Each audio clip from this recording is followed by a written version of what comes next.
یہ بزم ہے رندوں کے ہر سمت ہے پیمانہ، ساقی تیری رحلت سے ویران ہے میخانہ، یہ بزم ہے رندوں کی۔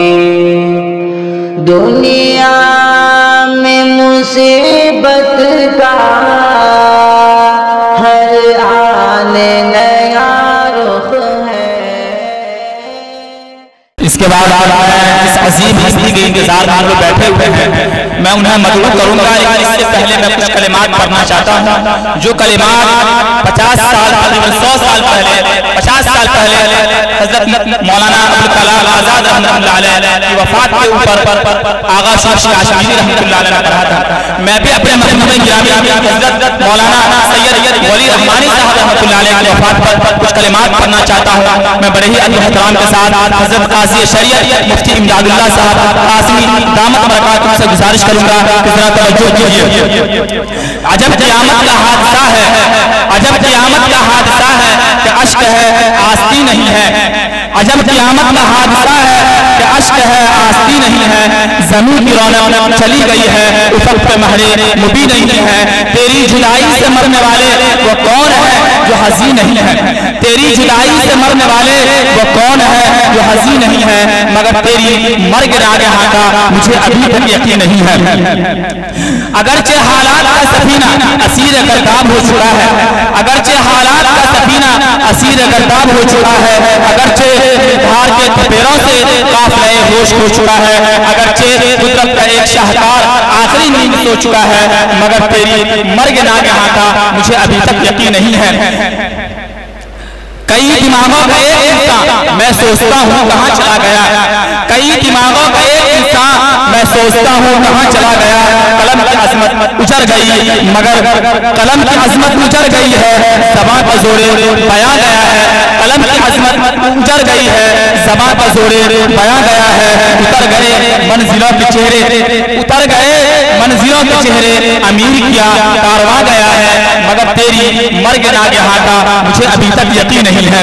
یہ کون تھا کہ دیر و تابہ شکست دل و خستہ گام پہنچے، یہ کون تھا کہ دیر و تابہ شکست دل و خستہ گام پہنچے، جھکا کے اپنے دلوں پر پرچم خواص پہنچے، عوام پہنچے، تیری رحمت پر خدا کی رحمت، تیری رحمت پر خدا کی رحمت، تیری رحمت کو سلام پہنچے، مگر تیری مرگ ناگہاں کا مجھے ابھی تک یقین نہیں ہے۔ میں بہت ہی گستاخی کی کہ میں حضرت امیر شریعت کے تعلق سے میں نے کسی کا کلام پیش کیا، اب میں بڑے ہی ادب و احترام کے ساتھ میں اپنے مخدوم گرامی اور شہر قاضی امداد اللہ صاحب قاسمی دامت برکاتہ استاد مدرسہ اصلاح المؤمنین کو میں دعوت دیتا ہوں کہ آپ اپنی قیمتی بیانات سے ہم تمام لوگوں کو استفادہ کا موقع عنایت فرمائیں اور اپنی قیمتی دعاؤں سے اس مجلس کا اختتام کریں۔ الحمدللہ رب العالمین والصلاة والسلام على سيدنا وحبيبنا محمد وعلى آله وصحبه أجمعين، أما بعد فأعوذ بالله من الشيطان الرجيم، بسم الله الرحمن الرحيم، وما محمد إلا رسول قد خلت من قبله الرسل أفإن مات أو قتل انقلبتم على أعقابكم ومن ينقلب على عقبيه فلن يضر الله شيئا وسيجزي الله الشاكرين، صدق الله العظيم۔ دارالعلوم صدیقیہ کے بینر تلے مدرسہ کے انتظامیہ کے قد و کاوش کے بعد آج ہم لوگ اپنے ایک عظیم محسن کی یاد اور ان کی تعزیت کے لیے یہاں بیٹھے ہوئے ہیں۔ ملک کے عظیم عالم دین، ملت اسلامیہ کے محسن، مفکر اسلام حضرت امیر شریعت مولانا سید محمد ولی رحمانی نور اللہ مرقدہ کی ذات یہ خوبیوں کا ایک مجموعہ ہے جن کی خوبیوں کے مختلف پہلوؤں کو آپ نے اب تک اسٹیج پر رونق افروز علاقے کے جید اور موقر علماء کرام کی زبان سے سنا ہے، اور اس وقت مجھے حضرت امیر شریعت رحمہ اللہ کے بارے میں مزید تفصیل کے ساتھ کچھ عرض نہیں کرنی ہے۔ حضرت رحمت اللہ علیہ کی صرف ایک خوبی اور اس خوبی کے مختلف مظاہرے کو آپ کے سامنے بیان کرنا ہے۔ میں نے جہاں تک غور کیا ہے، حضرت امیر شریعت نور اللہ مرقدہ کی پوری ذات قوت فکر و عمل کا مجسمہ تھی۔ حضرت امیر شریعت رحمت اللہ علیہ کی زندگی کے جتنے پہلوؤں کو دیکھیے، ہر پہلو میں آپ کو یہ دو صفت نظر آئے گی: حضرت کے فیصلے کی قوت اور فیصلے کے بعد پھر عمل کرنے کی قوت۔ یہ دو چیزیں تھیں جو حضرت کو دوسرے تمام لوگوں سے ممتاز کر دیا کرتی تھی، اور برملا وہ اپنے ماتحتوں کو، ہم جیسے لوگوں کو اس کی تعلیم اور تلقین بھی کیا کرتے تھے کہ جو کوئی بھی کام کرو بہت سوچ سمجھ کر کرو، پہلے خوب اچھی طریقے سے سوچ لو، سمجھ لو، اس کے ہر پہلوؤں پہ غور کر لو، اور جب فیصلہ کر لو تو پھر پیچھے مت ہٹو۔ فکر کے بعد، سوچنے کے بعد جب ایک فیصلہ ہو جائے تو پھر اس سے اپنے آپ کو پیچھے نہیں ہٹانا ہے۔ جب آپ نے کسی بھی معاملے کے ہر پہلو کو دیکھ لیا اور آپ کو یہ محسوس ہو گیا کہ اس میں میرے لیے، قوم و ملت کے لیے خیر ہے، تو پھر اس کے بعد چل پڑیے اور پھر اپنے قدم کو پیچھے مت ہٹائیے۔ تو قوت فکر و عمل یہ حضرت کی پوری زندگی کا خلاصہ ہے، اور آپ نے علماء کی زبان سے سنا ہے کہ حضرت کی ایک بڑی خوبی تھی جرأت، بے باکی، اور باطل طاقتوں کے سامنے، حکومت وقت کے سامنے بالکل بے باکی کے ساتھ حق کی آواز کو بلند کرنے کی طاقت۔ یہ بھی دراصل قوت فکر و عمل کا ہی ایک حصہ ہے۔ جناب رسول اللہ صلی اللہ علیہ وسلم نے ارشاد فرمایا: افضل الجہاد کلمۃ حق عند سلطان جائر، کہ بادشاہ ظالم کے سامنے، ظالم حکمراں کے سامنے حق کی آواز کو بلند کرنا، سچی بات بلند کرنا، یہ سب سے بہترین جہاد ہے اور دین کے لیے یہ سب سے بہترین کوشش ہے۔ آپ حضرت کی زندگی کے مختلف پہلوؤں میں اس صفت کا مظاہرہ کریں گے۔ آپ کو یاد ہوگا ایمرجنسی کے زمانے میں 1975 کے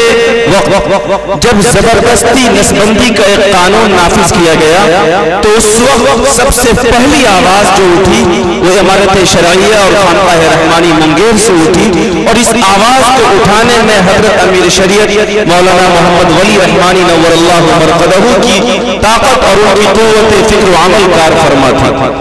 اور اس کے بعد مختلف مواقع پر حکومت کی طرف سے جو بڑے بڑے چیلنجز آئے،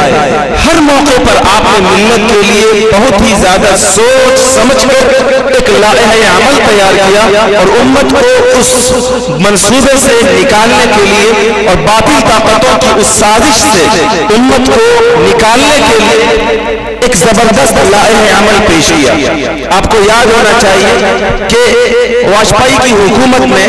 جبکہ حکومت کی وزارت کی ایک ٹیم نے یہ کہا کہ مدارس اسلامیہ میں دہشت گردی کی تعلیم ہوتی ہے، تو اس وقت حضرت امیر شریعت مفکر اسلام نور اللہ مرقدہ نے پورے بہار، اڑیسہ اور جھارکھنڈ نہیں بلکہ پورے ہندوستان میں تحفظ ناموس مدارس کا باضابطہ ایک مہم چلایا، اور خانقاہ رحمانی منگیر کے پیلٹ تلے اس کا ایک زبردست اجلاس ہوا تھا اس وقت، اور یقیناً اس اجلاس کا اور حضرت کی اس تحریک کا حکومت کے اس باطل منصوبے پر اچھا خاصا اثر پڑا، اور وزارت کی کرسیوں پر بیٹھے ہوئے وہ لوگ جو مدارس کو دہشت گردی سے جوڑ رہے تھے ان کو اس باطل منصوبے میں ناکامیابی کا منہ دیکھنا پڑا۔ اس کے بعد ایک موقع ایک اور آیا تھا جب چیف جسٹس آف انڈیا، جس کا تذکرہ بھی ہوا، جسٹس مارکنڈے کاٹجو نے یہ فیصلہ دیا تھا کہ یہ جو داڑھی ہے یہ داڑھی دہشت گردی کی چیز ہے اور یہ داڑھی کوئی نہیں رکھ سکتا ہے۔ اس وقت مفکر اسلام حضرت مولانا سید محمد ولی رحمانی نور اللہ مرقدہ کی ذات گرامی تھی، جنہوں نے سب سے پہلے دوسرے اکابرین، دوسرے قائدین، دوسری تنظیمیں اس خطرے کو سمجھتی اس سے پہلے آپ کی ذات آگے آئی اور آپ نے پورے ملک میں मुहिम चलाया और पोस्ट कार्ड्स के जरिए से हुकूमत के सामने और चीफ जस्टिस ऑफ इंडिया के खिलाफ ये बात पहुंचाई गई कि दाढ़ी के खिलाफ उनका ये फैसला गलत है। और आपको मालूम होना चाहिए कि हिंदुस्तान की सबसे बड़ी अदालत के उस चीफ जस्टिस को, उस सबसे बड़े मुंसिफ को अपना वो फैसला वापस लेना पड़ा। और न सिर्फ ये कि उन्होंने फैसला वापस लिया बल्कि उन्होंने मुसलमानों से माफी तक मांगी। एक मौका और आया जब RTE राइट टू एजुकेशन का मामला आया और बहुत जल्दी के अंदर अदालतों से इस बात को पास करा लिया गया कि इस मुल्क के अंदर रहने वाले तमाम बच्चों को लाजिमी तालीम का हिस्सा बनाना पड़ेगा। ये RTE क्या थी, राइट टू एजुकेशन क्या था, इस ताल्लुक से बातें आपके सामने पहली भी आई हैं। मैं इख्तिसार के साथ आपको बताऊं, उसमें यह कहा गया था कि उस मुल्क में रहने वाले तमाम बच्चों को 12 साल की उम्र तक सरकार की लाज़िमी तालीम का हिस्सा बनना होगा। ये तो एक अच्छा नारा था कि इस मुल्क में रहने वाले तमाम बच्चे लाज़िमी तालीम का हिस्सा बनेंगे, राइट टू एजुकेशन के मुताबिक सरकारी स्कूलों में, सरकारी इदारों में तालीम हासिल करेंगे। लेकिन इसका मनफी और नेगेटिव पहलू ये था कि जब मुल्क में रहने वाले तमाम बच्चे राइट टू एजुकेशन के ज़ाब्ते के मुताबिक सरकारी स्कूलों में पढ़ेंगे तो फिर दारुल सिद्दीक़िया जैसे इदारों का क्या काम होगा। मकातिब और आपके मदारिस निज़ामिया इदारे जो काम करते हैं फिर उन इदारों का क्या काम होगा। यानी उस कानून के जरिए से तालीम के नाम पर मुस्लिम नस्लों को दीन से महरूम करने की एक मुनज़्ज़म पॉलिसी और एक मुनज़्ज़म साजिश थी। इस राइट टू एजुकेशन की पॉलिसी के निफाज के बाद सबसे पहले अगर किसी ने मजबूत आवाज उठाई तो वो हमारे कायद मुफक्किर इस्लाम हजरत मौलाना सैयद मोहम्मद वली रहमानी की ज़ात गिरामी थी, जिन्होंने उस वक्त मरकजी वज़ीर तालीम कपिल सब्बल से कई मुलाकातें की। और आपको याद होना चाहिए एक मौके से आपने एक बड़े वजीर से यह बात कही कि वजीर साहब ये जो लाठी वली रहमानी के हाथ में है ये सिर्फ चलने के लिए सहारे का काम नहीं करती बल्कि ये कभी कभी चलाने के लिए भी इस्तेमाल होती है। ये जुर्रत थी और हजरत की ये बाकी थी। और आपको याद होनी चाहिए कि राइट टू एजुकेशन के खतरनाक मंसूबे के तनाजुर में हजरत अमीर शरीयत नव्वरल्लाहु मरक़दहू की कोशिशों के बाद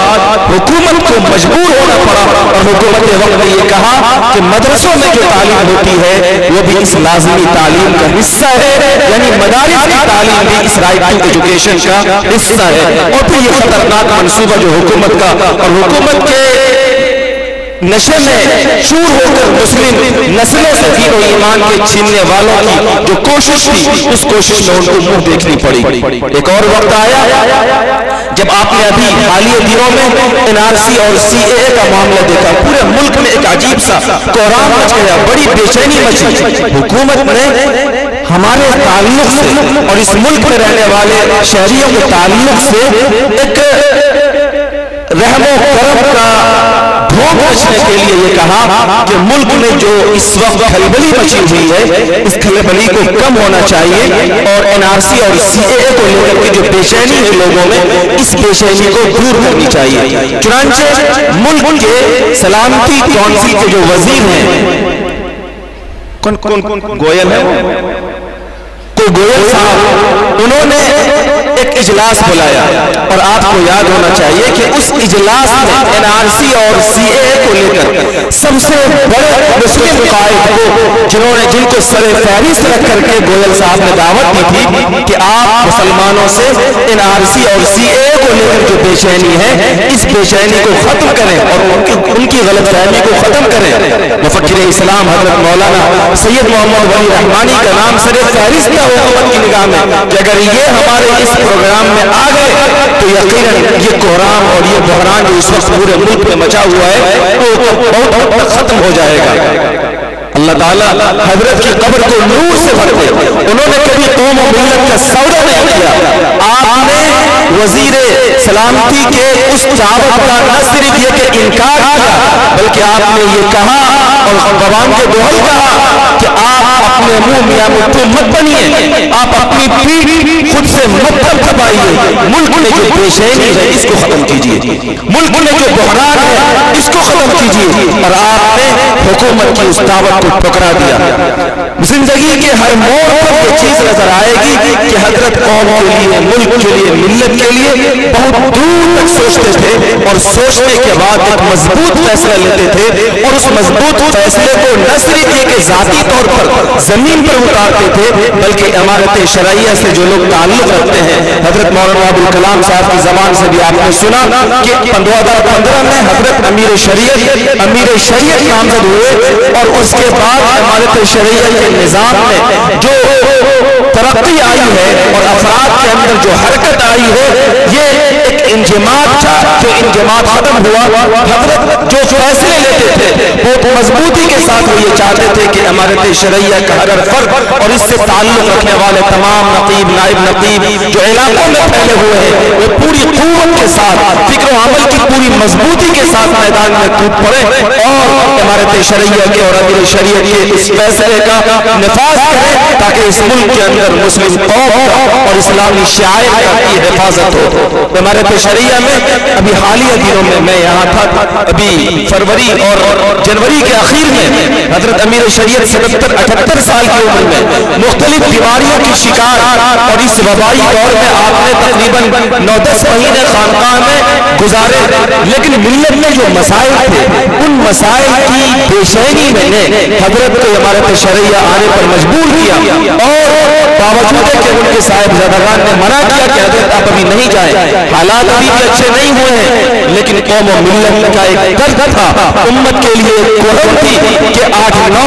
مہینے جنہوں نے اس وبا سے حفاظت کے لیے اپنے آپ کو خانقاہ کے چہار دیواری میں محصور رکھا، ملت کے مسائل کی کوہن نے ان کو اس خانقاہ سے باہر آنے پر مجبور کیا۔ حضرت امیر شریعت امارت شرعیہ تشریف لائے، اور میں اس کا گواہ ہوں کہ امارت شرعیہ میں ان دنوں انہوں نے رات کے 12 بجے تک میٹنگیں کی ہیں۔ ہندوستان کے ایک بہت ماہر وکیل ہے جو ان دنوں امارت شرعیہ آئے ہوئے تھے، اور ان کے ساتھ لمبی پرسنل لا بورڈ کے معاملات کے سلسلے میں، امارت شرعیہ کے معاملات کے سلسلے میں، 3 طلاق کے بعد دارالقضاء کے نظام کے سلسلے میں بڑی گہرائی اور بڑی گہرائی کے ساتھ کئی راتوں تک آپ نے میٹنگیں کی ہیں، اور پھر اس کے بعد اس ملک کے اندر جو ابھی 2020 میں ایک پالیسی بنی، نئی تعلیم قومی پالیسی، جس پالیسی میں یہ بات کہی گئی کہ اس ملک کے اندر رہنے والے تمام بچوں کو 3 سال سے لے کر 18 سال تک سرکاری اداروں میں تعلیم حاصل کرنا ہوگا۔ مجھ کو یاد ہے کہ میں نے اس ادارے میں شاید اس تعلق سے اختصار کے ساتھ کبھی اور بھی بات عرض کی تھی، پھر سے آپ اپنے ذہنوں میں اس کو تازہ رکھیے، اور حضرت امیر شریعت نے ان دنوں میں اپنے آخری جو کام کیا ہے ملت کے لیے، اس آخری کام کی نزاکت کو سمجھیے، تاکہ حضرت کے مشن کو آگے بڑھانے میں آپ حضرات تعاون کر سکے اور حضرت سے سچی محبت کا خراج آپ لوگ پیش کر سکے۔ یہ نئی تعلیم قومی پالیسی جو بنی 2020 کے اندر، جو نافذ بھی کر دی گئی، جو 2030 تک کلی طور پہ مکمل طور پہ اس ملک کے اندر نافذ کرنے کی کوشش حکومت وقت کی طرف سے ہے، اس نئی تعلیمی قومی پالیسی میں یہ بات کہی گئی ہے کہ اس ملک میں رہنے والے تمام بچوں کو 3 سال سے لے کر 18 سال تک سرکاری اداروں میں پڑھنا ہوگا، ان اداروں میں پڑھنا ہوگا جو سرکار کے محکمے سے منظور ہوں گے، یعنی سرکار ایک محکمہ بنائے گی، حکومت ایک ادارہ بنائے گی، اور اس ادارے سے تمام اسکول، کالجز، یونیورسٹی ملحق ہوں گے۔ اس تعلیمی پالیسی میں مدارس کا تذکرہ کہیں نہیں ہے۔ اب 2 ہی صورت ہے، یا تو آپ مدارس کو اس محکمے سے ملحق کرا لیجئے، یا آپ مدارس کو ملحق نہ کرائیے۔ اگر مدارس کو اس ادارے سے ملحق کرا لیا جاتا ہے تو ظاہر سی بات ہے کہ سرکار یا حکومت کی طرف سے جو سلیبس، جو نظام تعلیم نافذ کیا جائے گا، وہی نظام تعلیم جس طریقے سے تمام اسکولوں میں پڑھائے جائیں گے، وہی سلیبس اور وہی نظام تعلیم مدارس کے اندر بھی رائج ہوگا، اور اس طریقے سے آپ کے بچوں کے دین و ایمان کا جنازہ نکال دیا جائے گا۔ اور اگر آپ اپنے مدارس کو ملحق نہیں کراتے ہیں تو ظاہر سی بات ہے قانون یہ کہتا ہے کہ تمام بچوں کو انہی اداروں میں پڑھنا ہے جو اس سرکار کے محکمے سے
बेताब तू औरों को तड़पाएगा क्या, सर्द है सीना तेरा महफिल को गरमाएगा क्या, मुझको जुए शीर के किस्से से बहलाएगा क्या, तुम्हारा सीना सर्द है तुम खुद बेताब नहीं हो, तुम दूसरों को क्या तड़पाओगे। आज मसला ये है कि हम लोग, मैं बड़ी बड़ी बातें बोल जाता हूँ, लेकिन उम्मत के लिए जब अमल की बात आती है तो मैं खुद पीछे हो जाता हूँ। मेरे बुजुर्गों और दोस्तों, हमें दोनों ही लाए अमल पे काम करना होगा। एक तो हमारी सोच बिल्कुल मुस्तहकम होनी चाहिए मिल्लत के लिए, कौम के लिए, और मुस्तकबिल के खतरनाक हालात को देखते हुए उम्मत के नौनिहालों और उम्मत की नई नस्लों के दीन और ईमान की हिफाजत के लिए हमें बहुत ज्यादा मजबूती के साथ फैसले लेने होंगे, और फैसले लेने के बाद हमें अपने आप को अमल के लिए वक्त करना होगा। हजरत रहमतुल्लाह अलैह सरापा हरकत व अमल थे, पूरी जिंदगी उनकी हरकत और अमल से ताबीर थी, और यही पैगाम वो दूसरों को देते थे। और अक्सर वो कहते थे कि वो सब जो बुज़दिली का तोहफा दे, वो परहेज जो हालात से गुरेज सिखलाए, और वो सुस्ती जो जुल्म मुसलसल की हसीन ताबीर तलाश करे, ऐसी चीजें किसी भी जिंदा कौम के लिए और किसी भी जिंदा फर्द के लिए काबिल कबूल नहीं है और काबिल गवारा नहीं है। हजरत रहमतुल्लाह अलैह ये कहते थे कि आप सब्र कीजिए, लेकिन आप बुज़दिली का सबूत मत दीजिए, आप एहतियात कीजिए, लेकिन कहीं ऐसा ना हो कि एहतियात के साथ रहते रहते बातिल ताकतें आपकी नस्लों के दीन और ईमान का जनाजा निकाल दे। इसलिए वो हमेशा उम्मत को हरकत और अमल पर आमादा किया करते थे। आपकी तमाम तहरीकों के जरिए से, चाहे इमारत शरइया हो, चाहे खानका रहमानिया मुंगेर हो, चाहे पर्सनल बोर्ड हो, या मुल्क के दीगर इदारे, मदरसे और तंजीमें हो, हर तंजीम से आपने उस तंजीम से जुड़े हुए लोगों को यही पैगाम दिया कि जीना है जहां में तो कोहराम मचा दो, ये खामोश मिजाजी तुम्हें जिए नहीं देगी। अगर तुम खामोश रहोगे और तुम हाथ पर हाथ धर के बैठे रहोगे तो दुनिया वाले तुमसे तुम्हारे हुकूक छीन लेंगे। अगर इस मुल्क के अंदर इज्जत के साथ रहना चाहते हो और इस मुल्क के अंदर खुददारी के साथ रहना चाहते हो तो तुम हरकत अमल पे आओ, और तुम उम्मत के लिए और मिल्लत के लिए अमली ताकत और सलाहियतों को लगाने वाले बनो। और एक आखिरी बात सुनाकर मैं अपनी बात मुकम्मल करता हूँ। हजरत रहमतुल्लाह अलैह जब उम्मत को फिक्र और अमल पर आमादा करने के लिए उभारते थे, जब उम्मत को अच्छी सोच और मजबूत फैसलों के बाद अमल के लिए आमादा करते थे, तो वही हजरत ये भी कहा करते थे कि अल्लाह के बंदो, अल्लाह ताला ने अभी हजरत भीमपुर मधेपुर तशरीफ लाए थे, जो हजरत का आखिरी सफर था हमारे इलाके का, उसमें भी हजरत ने ये बात इरशाद फरमाई, ला तहासदू वला तबागजू वकुनू इबादल्लाह इखवाना, कि लोगों आपस में हसद न करो, आपस में दुश्मनियां मत पालो, और अल्लाह के बंदे हो, इस अल्लाह को मानते हो, इस अल्लाह के लिए भाई भाई बन जाओ। यकीन जानिए हमारी फिक्रें और हमारा अमल खुद मेरे लिए, मेरे इदारों के लिए, मेरे इलाके के लिए उसी वक्त मुफीद साबित होंगे जब हम इत्तेहाद और इत्तेफाक का सबूत पेश करेंगे। याद रखिए, जो कौमें आपस में इख्तिलाफ का शिकार होती है वो कौमें तरक्की नहीं कर सकती हैं। जिस घर के अफराद में इख्तिलाफ हो वो घर तरक्की नहीं कर सकता, जिस इदारे के अफराद में इख्तिलाफ हो वो इदारा तरक्की नहीं कर सकता। कुरान का भी पैगाम है, ला तनाज़अू फतफशलू व तज़हब रिहुकुम वस्बिरू, आपस में झगड़ो मत वरना तुम्हारी हवा उतर जाएगी। एक साथ रहते हुए, एक जगह रहते हुए इख्तिलाफ राय हो जाना ये कोई बुरी चीज नहीं है, बल्कि ये फितरी चीज है। इख्तिलाफ राय होना इस बात की अलामत है कि हम जिंदा हैं, वरना अगर हमारे दरमियान इख्तिलाफ राय नहीं हो, इसका मतलब यह है कि हम किसी जिंदा बस्ती में नहीं रहते, हम कब्रिस्तान में रहते हैं। कब्रिस्तान में मुर्दे हजारों हजार लाखों की तादाद में सोए हुए, कभी आपने वहां आवाज नहीं सुनी होगी, कभी आपने वहां इख्तिलाफ और झगड़े नहीं सुने होंगे, क्योंकि वो सब मर चुके हैं। इज्तिमाइयत के साथ एक इलाके, एक इदारे, एक महल्ले में रहते हुए इख्तिलाफ राय होता है और ये जिंदगी की अलामत है, लेकिन इख्तिलाफ राय को बढ़ाकर आपस में टोलियों, जमातों, गिरोहों में बंटने का, उस इख्तिलाफ को जरिया बना लेना, ये वो बुरी सिफत है जिसकी वजह से कौमें ज़वाल का शिकार हो जाती है, जिसकी वजह से कौमें ज़बूहाली का शिकार हो जाती है, जिसकी वजह से कौमें तरक्की नहीं करती हैं। इसलिए हज़रत रहमतुल्लाह अलैह पूरी जिंदगी इमारत शरइया खासतौर से उसका ये पैगाम है कि कलिमा वाहिदा की बुनियाद पर उम्मत को जोड़ना। हज़रत अमीर शरीफ रहमतुल्लाह अलैह भी अपने तमाम इजलास में ये कहते थे कि होश के गाफिल लोग अपनी मूछ और अपने नाक की लड़ाई के लिए उम्मत को आपस में मत लड़ाओ, उम्मत को आपस में मत लड़ाओ। लगाओ, अपनी मूछों की लड़ाई मत लड़ो, अपने नाक के लिए मत लड़ो। अल्लाह के बंदे हो, अल्लाह को मानते हो, नबी को मानते हो, कुरान को मानते हो, तुम्हारा रब एक है, तुम्हारा नबी एक है, तुम्हारा कुरान एक है, तुम्हारा काबा एक है। जिस काबे के तरफ रुख करके तुम सब नमाजों में झुकते हो, जिस अल्लाह को एक मानते हो, जिस कुरान को एक मानते हो, जिस नबी पर तुम्हारा ईमान है, इस ईमान का तकाजा है कुनू इबादल्लाह इख्वाना, कि अल्लाह के बंदे भाई भाई बन जाओ। और हजरत रहमतुल्लाह अलैह उम्मत के इख्तिलाफात और उम्मत के इंतशारात को बयान करते हुए अक्सर एक वाक़या सुनाते थे। मैं चाहता हूं कि आपको भी वो वाक़या सुना दूं। आपने भी सुना होगा, इमारत शरैया के प्रोग्राम में जब फलाहुल मुस्लिमीन हजरत तशरीफ लाए थे, वहां भी आपने सुनाया था, भीमपुर में भी आपने सुनाया था। दरअसल आज हो ये रहा है कि हमारे जो इख्तिलाफात हैं, ये हकीकत में इसका कहीं से कोई ताल्लुक नहीं है। ये सिर्फ और सिर्फ मूंछ की लड़ाई होती है, नाक की लड़ाई होती है। कोई झुकना नहीं चाहता है, कोई अपने आप को पस्त करना नहीं चाहता है। हालांकि हदीस के अंदर है मन तवाज़ा लिल्लाहि रफ़अहुल्लाह। अगर एक शख्स ने तवाज़ु इख्तियार करके, आजिज़ी इख्तियार करके अपने किसी भाई को माफ कर दिया, तो अल्लाह की निगाह में इस तवाज़ु इख्तियार करने वाले का मकाम बढ़ता है। अगर कौमें आपस में लड़ रही है, एक फरीक ने एक तवाज़ु इख्तियार कर लिया, अल्लाह के लिए अपने हक से अपने आप को दस्तबरदार कर लिया, तो थोड़ी देर के लिए लगा ऐसा कि ये शख्स जिसने माफ कर दिया, जो थोड़ी देर के लिए झुक गया, ये शख्स गोया ये हार गया। लेकिन नबी सल्लल्लाहु अलैहि वसल्लम फरमाते हैं कि जिसने हक पर रहते हुए हक को छोड़ दिया, और जिसने हक पर रहते हुए लड़ाई से अपने आप को बचा लिया, और जिसने तवाज़ु और फरोतनी और आजिज़ी इख्तियार कर ली, रफ़अहुल्लाह, अल्लाह ताला की निगाह में ऐसे शख्स का मुकाम और मर्तबा बहुत बुलंद हो जाता है। हजरत रहमतुल्लाह अलैह बताते थे कि उम्मत आज कैसे छोटी छोटी बातों पे लड़ती है। वो बताते थे कि उनकी शुरू जवानी का वाक़या है, वो कोसी वगैरह के इलाके में सहरसा के दौरे पर थे, तो जब इलाके में जाना हुआ तो वहाँ एक बूढ़े मियाँ महल्ले के बाहर खड़े थे, हजरत की जीप के सामने आ गए। वो कहा हजरत साहब जब आप तशरीफ ले ही आए हैं, तो इस महल्ले में दो भाइयों के दरमियान लड़ाई है, उस लड़ाई में दोनों के दरमियान सुलह करा दीजिए।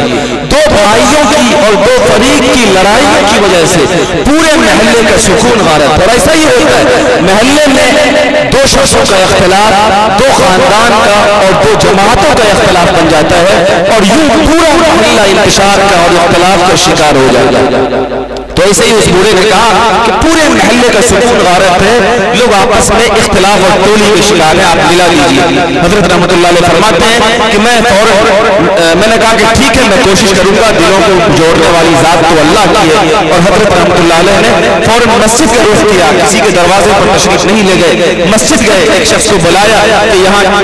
किसी का कोई इख्तिलाफ भी है, तो उस शख्स ने बताया कि हाँ फला फला साहब दो भाई हैं हकीकी, आपस में लड़ रहे हैं। आपने दोनों को बुलाया, जब दोनों को बुलाया गया तो पता चला कि एक बड़ा भाई है, एक छोटे के दरमियान जमीन के एक मामले में लड़ाई है, और लड़ाई 3 सालों से चल रही है। और उस लड़ाई में हजरत ने पूछा बड़े से कि तुम्हारा कितना खर्चा हुआ, तो उसने कहा कि 5 लाख रुपए मेरे केस कचहरी के चक्कर में खर्च हो गए। और दूसरे छोटे ने कहा कि मेरे 3-3.5 लाख रुपए खर्च हो गए। एक मामूली लड़ाई में दो हकीकी भाइयों के 8.5 लाख रुपए खर्च हो गए। और ये वाकया आज से तकरीबन 30-35 साल पहले का है। आज के जमाने में अगर उसकी मालियत आप निकालिए तो करोड़ों रुपए हो जाएंगे। करोड़ों रुपए गोया आज के उस जमाने में दो भाइयों ने आपस की लड़ाई में खर्च कर दिए। हजरत ने पूछा कि मामला क्या है, तो पता चला कि एक जमीन का मामला है। उन्होंने पूछा कि जमीन कहाँ की है, तो कहा कि वो धार में एक जमीन है। कितनी जमीन है, तो 4 धुर जमीन है। 4 धुर जमीन के लिए दो भाई 3 सालों से लड़ रहे थे, और दोनों भाइयों के मजमूई तौर पर 8.5 लाख रुपए खर्च हो चुके थे। हजरत ने पूछा कि ये बताओ कि उस जमीन की कीमत कितनी होगी, तो बड़े ने कहा कि 2000, छोटे ने कहा 1500। तो हजरत ने कहा कितने हुए कुल, कितने हुए आप लोग बताइए। 3500 रुपए। हजरत ने 3500 रुपए निकाले, बड़े को दिया, 3500 रुपए निकाले, छोटे को दिया, और कहा कि ये जमीन मैंने खरीद ली है, कल इसकी रजिस्ट्री कर देना। दोनों परेशान हुआ कि हजरत ये क्या माजरा हुआ, उस धार की जमीन आप लेकर क्या कीजिएगा। तब हजरत ने कहा कि जब मैं मरूंगा तो मैं वहां अपनी मजार बनाऊंगा, अपनी कब्र में वहीं बनाऊंगा। तब दोनों सत्ते में आए। कहा कि हजरत असल जमीन की लड़ाई नहीं है, ये मूछ की लड़ाई है। हजरत ने फरमाया कि इत्तेफाक से दोनों में से किसी की मूछ नहीं थी, तुम दोनों में से किसी की मूछ भी नहीं है, फिर किस चीज की लड़ाई है? तो कहा ये नाक की लड़ाई है। हजरत रहमतुल्लाह अलैह इस वाक़े को बड़े दर्द के साथ सुनाते थे कि ये मिल्लत वो उम्मत जिसको कलमे की बुनियाद पर एक किया गया था, उम्मत के दो फर्द नहीं, दो हकीकी भाई मामूली धार की 4 फुट जमीन के लिए अपनी सलाहियतें और उन दोनों भाइयों के सारे बच्चे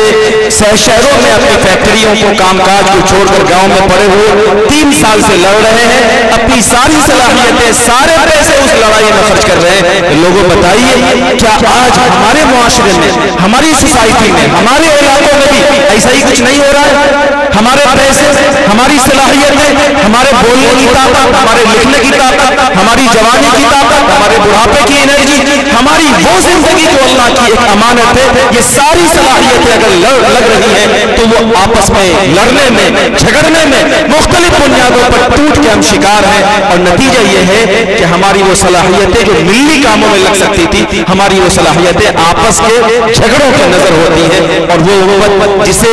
कायदाना रौल अदा करना था, वो आपस में टूट के शिकार होकर के अपनी सारी सलाहियतें आपस में लड़ने में सर्फ कर रही है। हजरत रहमतुल्लाह अलैह की पूरी जिंदगी का एक पैगाम ये भी है कि जिस उम्मत को अल्लाह ने कलमे की बुनियाद पर एक किया था, वो उम्मत आज एक है। मेरे भाई और बुजुर्गों, एक होने के लिए देखिए कोई भी झगड़ा ऐसा नहीं है जो ला यनहल हो, हल नहीं हो सकता। हर झगड़े का इलाज है, हर झगड़े का हल है, हर इख्तिलाफ का हल है। कोई इख्तिलाफ, कोई भी झगड़ा, चाहे वो कितना ही बड़े से बड़ा हो, ऐसा नहीं है कि उसका कोई हल मौजूद नहीं है। कुरान ने कहा अतीउल्लाह व अतीउर रसूल व उलिल अम्रि मिनकुम, अल्लाह की मानो, रसूल की मानो, अपने अमीर की, उलमा की, कायदीन की बात मानो। और फिर आगे कहा इन तनाज़अतुम फी शैइन फरुद्दूहु इलल्लाहि वर रसूल इन कुंतुम तु'मिनूना बिल्लाहि वल यौमिल आखिर। किसी भी मामले में इख्तिलाफ हो, चाहे मामला आपके घर का हो, शादी ब्याह में इख्तिलाफ का मामला हो, जमीन में इख्तिलाफ का मामला हो, इदारे में इख्तिलाफ का मामला हो, मस्जिदों में इख्तिलाफ का मामला हो, कहीं पर किसी भी इख्तिलाफ का मामला हो, रुद्दूहु इलल्लाहि वर रसूल, वो हल हो सकता है। शर्त ये है कि दोनों फरीक जिस अल्लाह को मानते हैं, उस अल्लाह के दरबार में, उस अल्लाह के नबी के दरबार में, उस अल्लाह की किताब में और उस अल्लाह की किताब के जानने वाले उलमाए किराम के फैसलों में अपने उस मसले के हल को तलाश करें। सारे मसले हल हो जाएंगे और हमारे सारे इख्तिलाफात दूर हो जाएंगे। हजरत अमीर शरीयत रहमतुल्लाह अलैह के इंतकाल के बाद अगर उनसे और हमारे किसी भी बड़े बुजुर्ग से, हमारे कायदीन से अमीर शरीयत रहमतुल्लाह अलैह का इंतकाल आज हुआ, इस मौके से मैं याद करूं वालिद गिरामी हजरत काजी साहब नव्वरल्लाहु मरक़दहू, जिनकी निस्बत से आप इस गुनहगार से मोहब्बत करते हैं और इस तरह के मौके पे याद करते हैं। मैं समझता हूं कि हजरत वालिद साहब नव्वरल्लाहु मरक़दहू की अक्सर दावती सलाहियतें इसी इलाके पर सर्फ हुई हैं और हमें याद है कि वो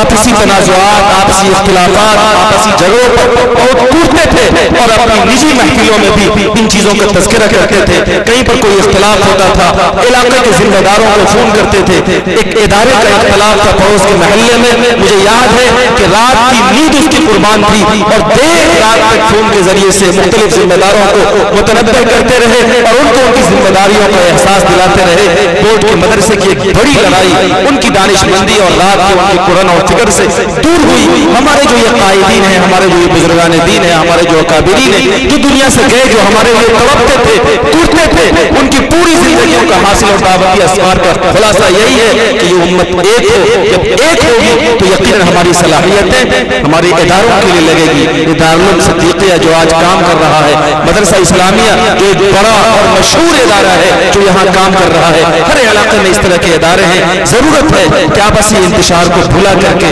इन इदारों पर अपनी सलाहियतों को लगाया जाए और इन इदारों के लिए अपनी एनर्जी को लगाया जाए। यकीन जानिए अगर हमने अपने बुजुर्गों की नसीहतों पर अमल किया और उनके मिशन को आगे बढ़ाया तो इससे ज्यादा बड़ा कोई मोहब्बत का सबूत उनसे नहीं होगा। मोहब्बत का सबूत और सच्ची खिराज अकीदत बुजुर्गों से यही है कि उनके बाद उनके मिशन को जिंदा रखा जाए। हजरत मौलाना मुबश्शिर अब्दुल्ला दामत बरकातुहुम से आपने यही पैगाम सुना। और कुरान मजीद की जो आयत मैंने पढ़ी है उस आयत में भी यही पैगाम है। मैं वाक़या सुनाकर अपनी बात मुकम्मल करता हूँ। ग़ज़वा उहद के मौके से ये आयत नाज़िल हुई थी कि جب جناب رسول اللہ صلی اللہ علیہ وسلم کی شہادت کی جھوٹی افواہ پھیلا دی گئی کہ نبی علیہ السلام شہید کر دیے گئے، قتل کر دیے گئے، ایسے موقع سے حضرت انس بن مالک رضی اللہ تعالیٰ عنہ کے چچا تھے حضرت مالک بن نضر رضی اللہ تعالیٰ عنہ، انہوں نے آواز لگائی کہ لوگوں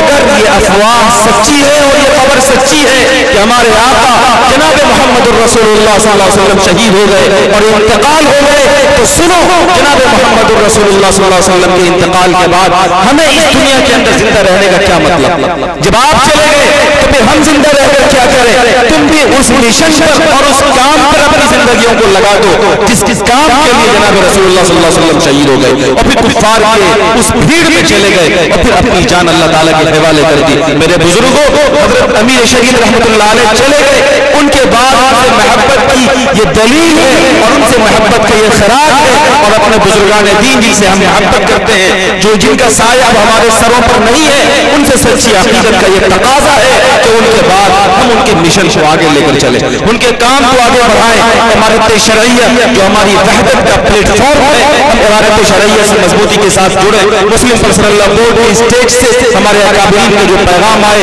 جہاں سے ہمارے امیر شریعت جنرل سیکریٹری کے عہدے پر رہتے ہوئے ہمیں ہر موقع سے للکارتے تھے اور ہم ان کی آواز کو مضبوط کیا کرتے تھے، آج بھی وہ تنظیم زندہ ہے، وہ مشن زندہ ہے، عمارت شرعیہ باقی ہے، دارالقضا زندہ ہے، ان کے بعد ان کے جانشین باقی ہیں۔ ہماری ذمہ داری ہے کہ ہم ان اداروں سے جڑ کر رہے ہیں۔ اللہ تعالیٰ سے دعا ہے کہ اللہ تعالیٰ ہمارے حضرت امیر کے درجات کو بلند فرمائے، ہمارے جملہ مرحوم اکابرین کی اللہ تعالیٰ قبر میں کروٹ کروٹ راحت، اور اللہ تعالیٰ ان کے قبر کو نور سے بھر دے، اور اللہ تعالیٰ ہم سب ماتحتوں کو، پسماندگان کو ان کے بعد ان کے مشن کو آگے لے کر چلنے والا بنائے۔ وآخر دعوانا